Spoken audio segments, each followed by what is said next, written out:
But speaking of manager of the year, our pick as the in the whole manager Yeah, of the Major League year, Eight the Major official. League Manager of the Year is also the NL Manager of the Year, Gabe Kapler. This was That's a no-brainer. that was a no-brainer. There's another team who had a 0% chance of winning the division. Well, that was a bit of a mistake as they won the most games in the regular season. Whoops. Not just the most games. I mean, when was the last 107 win team in the majors? I mean, that does not happen often. Not 100 recently. wins can happen. Doesn't happen every year, but 107 is fucking Yeah. crazy. Yeah, that was crazy. And the fact that the Dodgers were second place at 105 is just as crazy. Yes. I'd like to point out again, I'll never not point this out when I bring up the Dodgers. They are the world champions of the 60-game season. That's the Congratulations. the last story that I posted on MajorLeagueAHoles.com. I did see that. I So saw you did that. look at our website at least. Oh, You're, yeah, you're, shut you're paying shut attention to up. all the shit I'm posting. So anyway, I'll ignore that comment. Other Giants news besides Gabe Kapler winning the honors of Manager of the Year, Brandon Belt accepted his qualifying offer of $18.4 million. I think that works out well for both sides.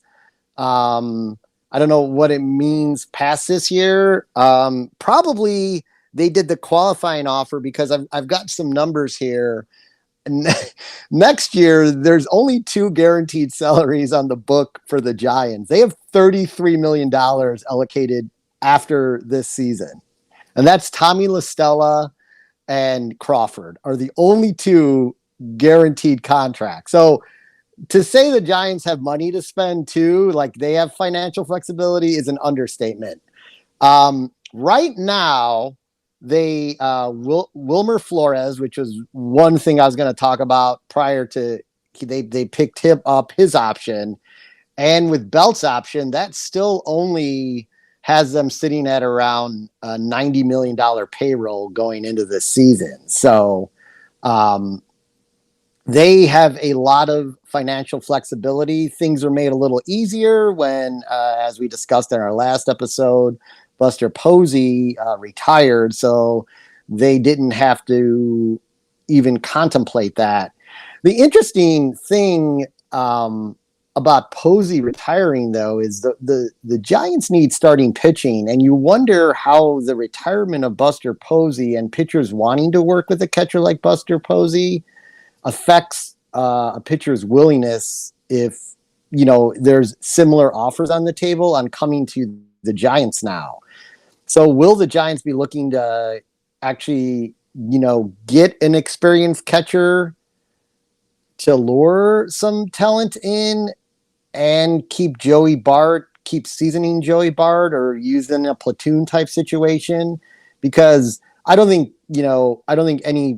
like Max Scherzer is going to be like, oh, I want to go to the Giants because Joey Bart's there catching.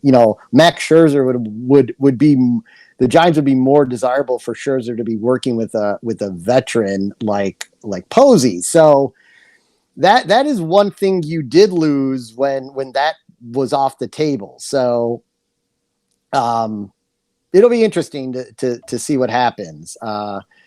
They let similar to Rodon, they let DeScafini walk because I kind of think they feel like after his shaky year the season prior in Cincy that they kind of got the best they could out of him with the 1-year deal last year, and they didn't want to make that qualifying offer to him and have him take it. His sabermetrics numbers are not outstanding by any stretch, and Zadie, the president, obviously, very much involved in the moves, like we talk about here all the time.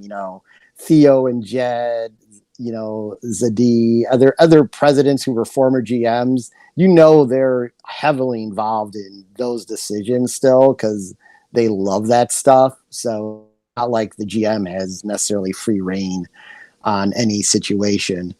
So funny thing is, recent not Marcus Simeon is also. I don't know. There may not be a team he's not linked to on this podcast, but he's also linked to the Giants, who would use him as second base, obviously. So that could be a deterrent for him there. But so is one Nick Castellanos for right field, as the Giants, word came out that the Giants, unnamed source, were a little disappointed overall in Chris Bryant's production for them. I've seen that in the time he spent there. Not his personality and not his on. He's such a dick. No, that's the thing. Like he's a great guy in the clubhouse. There's no problem there. It was just like his overall performance was a little lackluster for what they were anticipating. And then also Dodgers, Chris Taylor, who's out there, is also linked to them. I think that is probably what is going to happen. Those West Coast players seem to like to just float around the West Coast teams. So I think Chris Taylor is going to be seen playing right field for the Giants this year.